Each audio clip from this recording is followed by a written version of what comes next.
आज ही Doubtnut app download करें। Doubtnut पर होगा अब आपके सभी मैथ्स, केमिस्ट्री, फिजिक्स और बायोलॉजी डाउट्स का सफाया।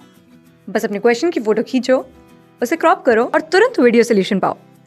Download now. हेलो गाइस, इस वीडियो में क्वेश्चन देखेंगे जो कि बेस्ड है हीट पे। क्वेश्चन में क्या बोला है, X and Y are two cylinders fitted with frictionless piston.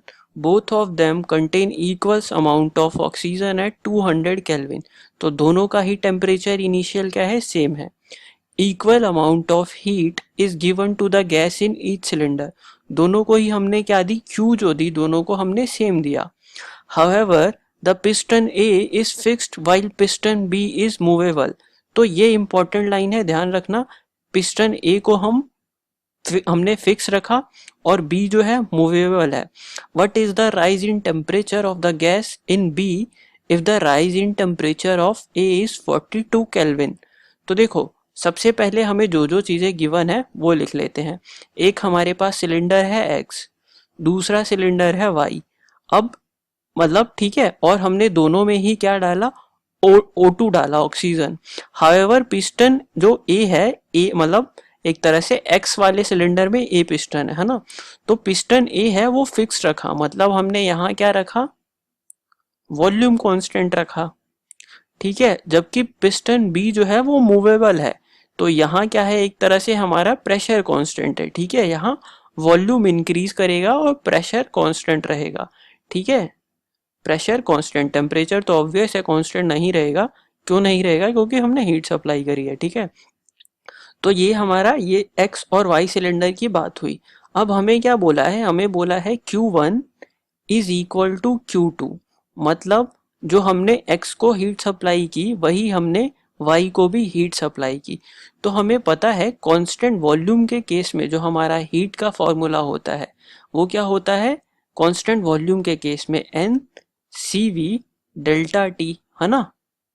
और कांस्टेंट प्रेशर के केस में हमारा हीट का फॉर्मूला क्या होता है, इसे सपोज Q2 बोल देते हैं, तो ये होता है NCP डेल्टा T। और हमें ये भी पता है जो CV जो होता है वो क्या होता है, F/2R। ठीक है, मतलब डिग्री ऑफ फ्रीडम होता है। और ऑक्सीजन के केस में हमें बोला है ऑक्सीजन गैस है, तो ऑक्सीजन की डिग्री ऑफ फ्रीडम कितनी हो जाती है, 5। ठीक है, डायटोमिक मॉलिक्यूल है ना ऑक्सीजन, तो डायटोमिक के केस में जो डिग्री ऑफ फ्रीडम होती है वो 5 होती है। तो ये आ जाएगा हमारे पास 5/2R। क्या आ गया हमारे पास, CV। सिमिलरली हमें CP पता है क्या होता है, CV+1। तो ये हमारे पास क्या आ जाएगा, 5/2R प्लस R, सॉरी ये 1 नहीं होगा, R होगा, 5/2R प्लस R। तो ये हमारे पास कितना आ जाएगा, 7/2R।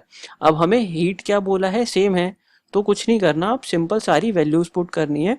और हमें डेल्टा टी, एक तरह से इसे डेल्टा T1 बोल देते हैं, इसे डेल्टा T2 बोल लेते हैं, क्योंकि टेम्परेचर ऑब्वियस है, दोनों का अलग अलग इंक्रीज करा होगा, है ना, हीट हमने जब सप्लाई करी। तो ये हमारे पास Q1 क्या हो जाएगा, N, CV की वैल्यू क्या है, 5/2R। ठीक है, यहाँ हो जाएगा डेल्टा ऑफ T1। Q2 हमारा क्या है, N। ये तो समझ आ रहा है ना कि N क्यों सेम है, नंबर ऑफ मोल्स तो दोनों में सेम ही है, क्योंकि हमने initially same amount of gas ली है ना। तो N into 7/2R delta T2।